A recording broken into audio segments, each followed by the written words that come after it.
जय श्री राम। बहुत स्वागत आपका आपके अपने बेहद खास कार्यक्रम में। मैं हूं आपके साथ आपका अपना डॉक्टर राज मिश्रा। तो मेरे मेष राशि के प्यारे जातक जातिका 2025 तीन राजयोगों के साथ शुरू हो रहा है। आपका आने वाला है 2025 में बहुत बड़ा बदलाव आपके लिए। आप क्या चाहते हैं और आपको क्या मिलेगा, मैं दोनों चीजें बता रहा हूं।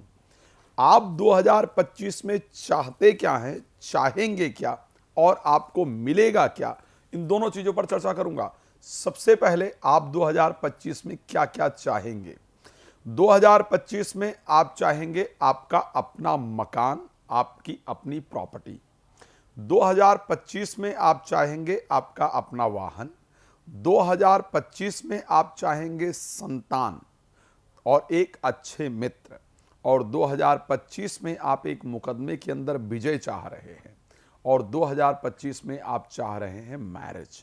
ये प्रमुखता से आप चाह रहे हैं 2025 में, लेकिन आपको मिलेगा क्या, इस पर भी चर्चा करते हैं। सबसे पहले आपको जानकारी दे दूं कि यदि श्री राम कथा, श्रीमद् भागवत कथा और रामायण की कथा आप कराना चाहते हैं संगीत में, और वो चाहते हैं कि मेरे द्वारा हो, तो कृपया आप मुझसे संपर्क कर सकते हैं।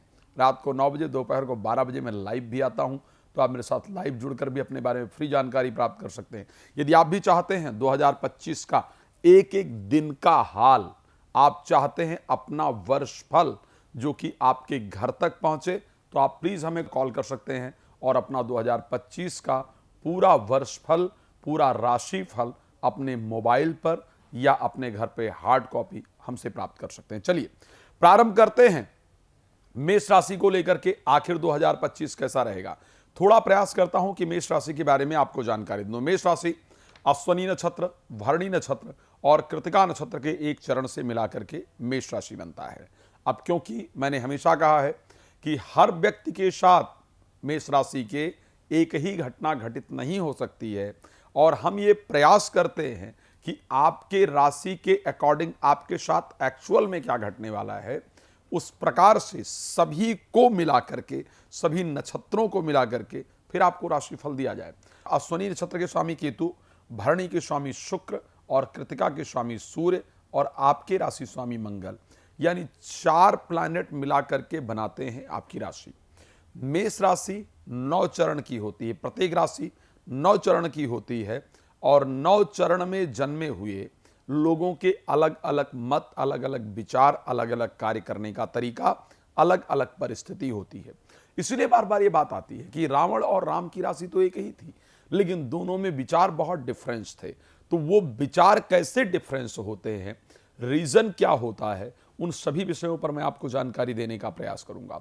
सबसे पहले, अगर मेष राशि के अंतर्गत जन्म होता है पहले चरण में, तो व्यक्ति राजा होता है। यानी पहले चरण में अगर मेष राशि में जन्म हो, तो वो व्यक्ति, इसमें कोई डाउट नहीं है कि वो राजा की तरह होता है, अच्छी सफलता को प्राप्त करता है। दूसरे चरण में जन्म होने पर धनाढ्य होता है, पैसा इत्यादि खूब होता है, और पैसे से रिलेटेड ही काम करने में उसको फायदा भी होता है। यानी कर्ज इत्यादि देना, फाइनेंस सेक्टर में जाना, फाइनेंस इत्यादि पर प्रयास करना फायदेमंद होता है।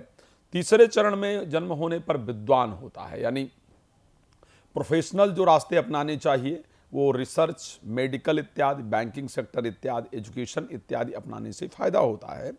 चौथे चरण में हो तो माता पिता का और गुरु का भक्त होता है। पंचम चरण में हो तो जनरली चोर होने की संभावना होती है, चाहे वो टैक्स चोरी ही करे। अगर छठे चरण में हो तो लोगों के सामने बोलने में मुश्किल होती है। सातवें चरण में अगर हो तो ऐसे कंडीशन में योगी होता है, कोई स्पिरिचुअल व्यक्ति होता है, एक बड़ी अच्छी उसकी जानकारी होती है। आठवें चरण में धन की बहुत कमी रहती है, व्यक्ति निर्धन रहता है। नवें चरण में जन्म हो तो ऐसे परिस्थिति में जिसके साथ मिले उसके जीवन को बदल दे, शुभ लक्षणों से युक्त होता है। अब अगर आप इस एज में हैं 2025 में, तो आपको सावधान रहने की आवश्यकता है। कौन सी एज में? ऐसा कहा जाता है, और ज्योतिष की ये मान्यता है और ज्योतिष में ये सच्चाई है, कि यदि आप मेष राशि में जन्मे हैं या जन्मी हैं और आपके घर में या किसी बच्चे का जन्म हुआ है, तो 13 वर्ष आपके लिए मरण तुल्य कष्ट रहता है। पानी इत्यादि से संबंधित रोग या पानी इत्यादि से भय होता है। और उसके साथ साथ अगर देखा जाए 18 वर्ष में चोट इत्यादि लगती है, 64वें वर्ष में रोग होता है, 50वें वर्ष में चोरी इत्यादि होती है और लोहे से चोट लगने से पीड़ा होती है। अगर इन सभी परिस्थितियों से बच जाते हैं तो ऐसे परिस्थिति में 75 वर्ष की उम्र, अगर चंद्रमा भी कुंडली के अंतर्गत शुभ हो, लग्नेश शुभ हो, 75 वर्ष की उम्र पार करने के बाद जब चंद्रमा कृत्तिका नक्षत्र के अंतर्गत हो, जब चंद्रमा कृत्तिका नक्षत्र के अंतर्गत हो, कार्तिक मास हो, चतुर्थी तिथि हो, मंगलवार हो, भरणी नक्षत्र हो, ऐसे दिन आने पर शरीर के त्यागने की जो संभावना है वो मेष राशि के लिए रहती है। मैंने इसलिए इस विवरण को दिया है कि यदि 2025 में इस प्रकार का योग कोई बन रहा हो तो आपको बहुत सावधान रहने की आवश्यकता होती है। अब आइए बात कर लेते हैं कि आखिर 2025 आपके लिए कैसा रहने वाला है। तो सबसे पहले 2025 में आपके राशि स्वामी आपकी राशि से चतुर्थ यानी कर्क राशि में स्टार्टिंग में गोचर करने वाले हैं। जो वर्ष का स्टार्टिंग होगा हेल्थ के पॉइंट ऑफ व्यू से कैसा होगा, जो वर्ष का प्रारंभ होगा वो फाइनेंशियल के परिस्थिति में कैसा होगा, जो वर्ष का प्रारंभ होगा एजुकेशन इत्यादि के लिए कैसा होगा, इन सभी विषय पर मैं आपको जानकारी दूंगा। तो सबसे पहले जब वर्ष का प्रारंभ हो रहा होगा, वर्ष प्रारंभ होगा तो आपके राशि पर बृहस्पति गोचर कर रहे होंगे, आपके चतुर्थ भाव के अंतर्गत मंगल गोचर कर रहे होंगे, सूर्य आपके 9th हाउस में गोचर कर रहे होंगे। यानी वर्ष का प्रारंभ ही बिफोर फैब विवाह से रिलेटेड जो प्रॉब्लम्स हैं उनको दूर करने वाला होगा। 2025 में मैरिज से संबंधित जो दिक्कतें आपकी 2024 में रही हैं या जो इच्छाएं आपकी अधूरी रही हैं, 2025 में जाकर के आपका विवाह हो जाए, इस प्रकार की परिस्थिति है। और वो भी पहले ही हो जाए। मैंने एक बात और कहा है कि पहले ही विवाह तय हो जाए। फरवरी 2025 से पहले यानी जनवरी फरवरी 2 महीने होंगे जो विवाह को तय कराने वाले होंगे।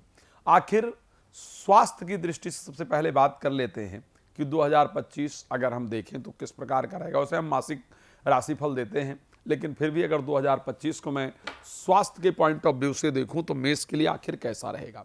देखिए, सबसे पहले हेल्थ पूरी तरह मंगल के हाथ में है। मंगल नीचस्थ होंगे स्टार्टिंग में और कब तक रहेंगे, 19 जनवरी 2025 तक मंगल कर्क राशि के अंतर्गत रहेंगे। यहां तक भाग दौड़ अत्यधिक रहने वाली है। प्रॉपर्टी से रिलेटेड जो लाभ है वो 2025 में आपको होने वाला है। इसमें कोई दो राय नहीं है कि प्रॉपर्टी का लाभ 2025 में आपके लिए जरूर होगा।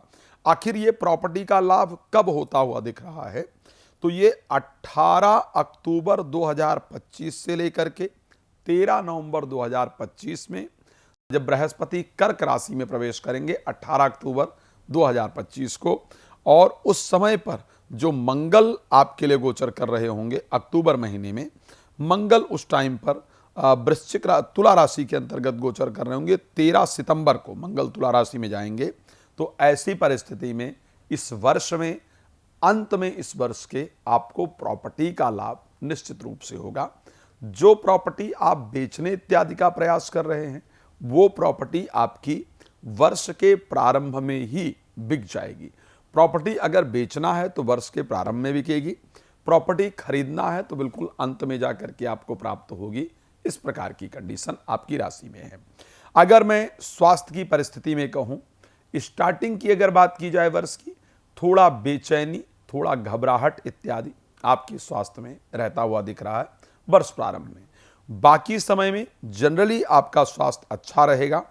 कब स्वास्थ्य को लेकर के आपके प्रॉब्लम इस पूरे वर्ष के अंदर दिख रही है, स्वास्थ्य में प्रॉब्लम होगी 28 जुलाई 2025 से लेकर के 13 सितंबर 2025, 28 जुलाई 2025 से लेकर के 13 सितंबर 2025 के बीच में आपको स्वास्थ्य का ध्यान रखना है। बाकी समय आपके हेल्थ के लिए बिल्कुल परफेक्ट रहेगा।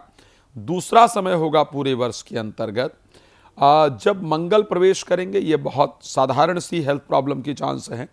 27 अक्टूबर 2025 से लेकर के 7 दिसंबर 2025 के बीच में, 27 अक्टूबर से लेकर के 7 दिसंबर का जो समय होगा, यहाँ थोड़ा हेल्थ को लेकर ध्यान रखना होगा। अन्यथा अगर मैं पूरे वर्ष की बात करूंगा तो आपका स्वास्थ्य बेहतर रहेगा। इस वर्ष में आप जो विशेष आपकी प्राप्ति की इच्छा है, मैंने बता दिया कि आपको प्रॉपर्टी प्राप्ति की इच्छा रहेगी, बिकॉज आपकी राशि स्वामी इस वर्ष चतुर्थ भाव से आपके लेकर के और आपके 9th हाउस तक जाने वाले हैं। तो इस वर्ष आप अपने मुझे लगता है व्यापार को लेकर के कोई इंपॉर्टेंट डिसीजन लें, उसके चांस बहुत कम है। विदेश यात्रा को लेकर इंपॉर्टेंट डिसीजन लें, उसके चांस भी कम है।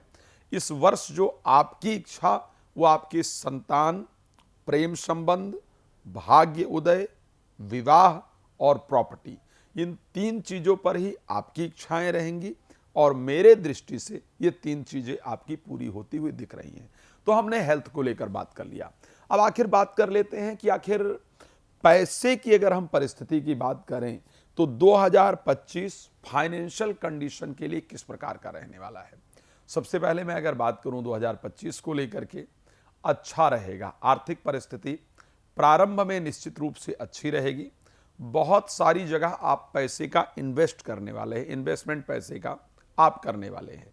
लेकिन एक चीज हमको नहीं भूलना होगा, जो लाभेश आपके शनि हैं आपकी राशि में, वो जाएंगे 12th हाउस में, यानी मीन राशि में गोचर करने 30 मार्च 2025 को। उनके मीन राशि में गोचर करने के कारण और उसके बाद 27 जुलाई 2025 को वक्री होंगे। 30 मार्च से लेकर के 27 जुलाई के बीच में आपका आर्थिक नुकसान बहुत ज़्यादा दिख रहा है।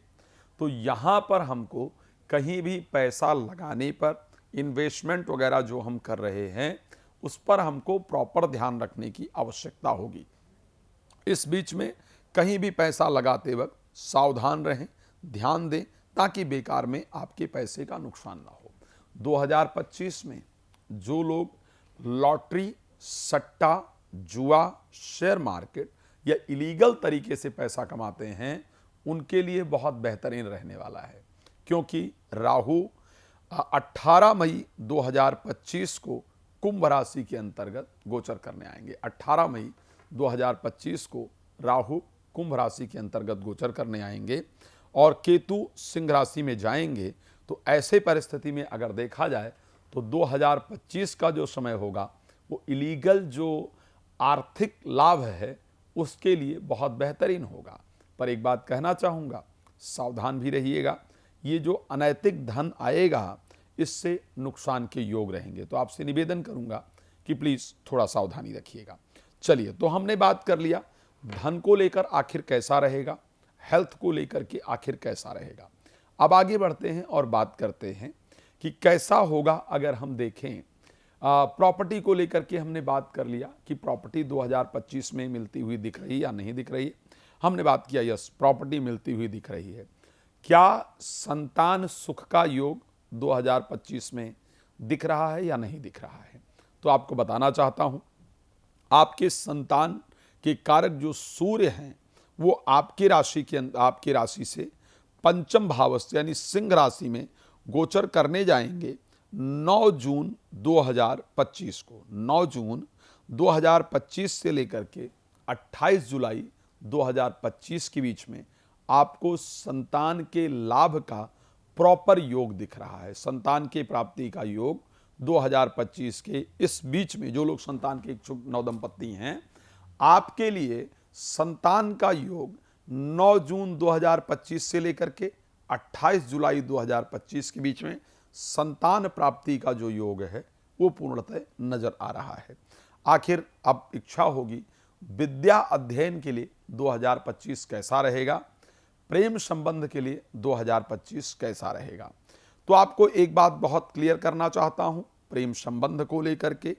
2025 के प्रारंभ में ही, जैसा कि अगर देखा जाए 9 जून 2025 को जब मंगल सिंह राशि के अंतर्गत प्रवेश करेंगे और 28 जुलाई 2025 तक यहाँ पर रहेंगे, मंगल यहाँ पर रहने वाले हैं, तो ऐसे परिस्थिति में किसी के प्रति आपका अट्रैक्शन बढ़ेगा और आप जाकर के उनको प्यार का इजहार या प्यार के लिए प्रपोज करें, इस प्रकार की परिस्थिति दिख रही है।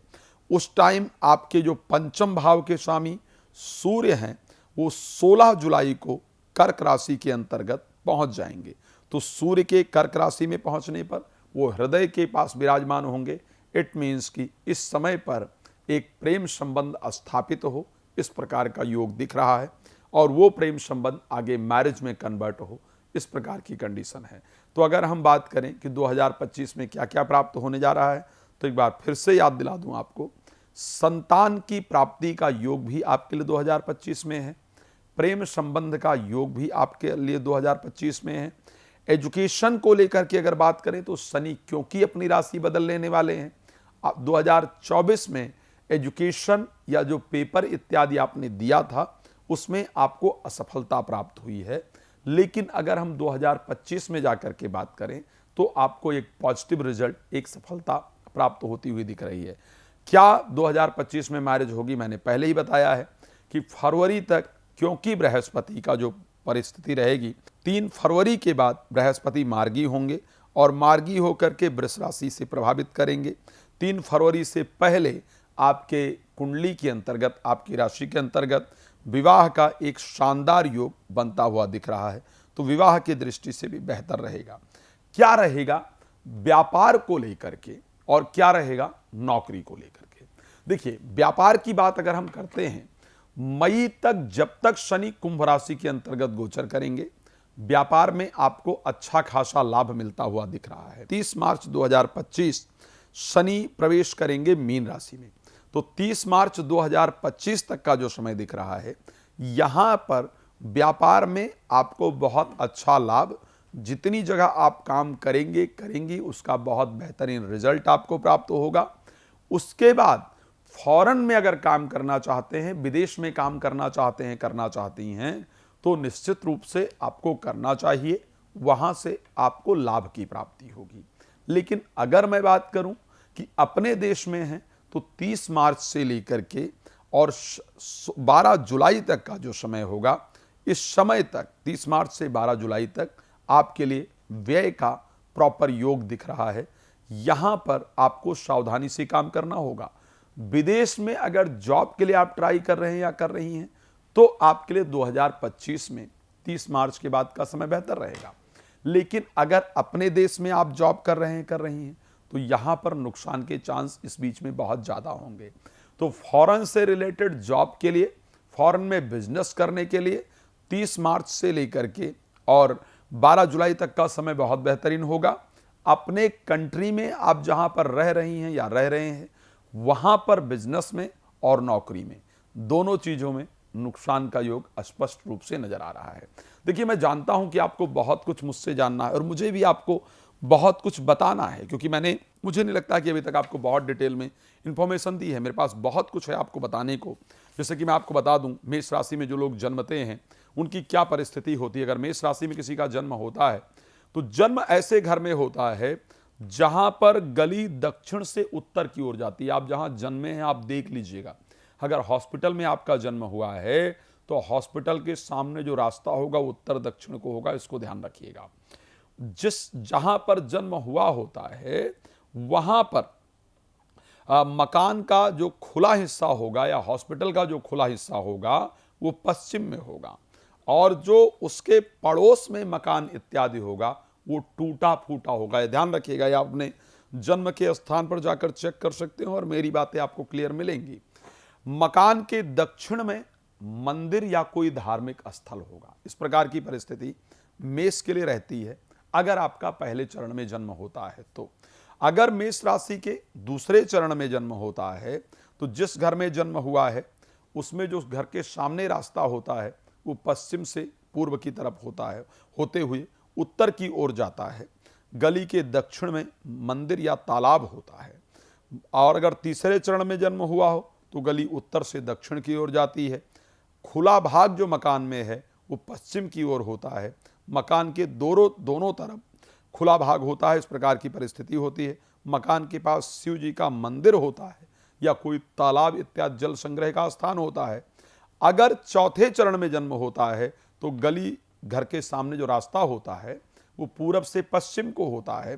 मकान दक्षिण मुखी होता है और घर के मकान के थोड़ी दूर पर एक तालाब इत्यादि होता है। तो ये बड़ी बड़ी मोटी परिस्थितियां हैं, मुझे आपको बहुत कुछ बताना है, इसलिए आपको कहना चाहता हूं कि आप एक मेरा समय प्राप्त कर सकते हैं, कॉल अपॉइंटमेंट ले सकते हैं और विस्तार से अपने 2025 के बारे में जान सकते हैं।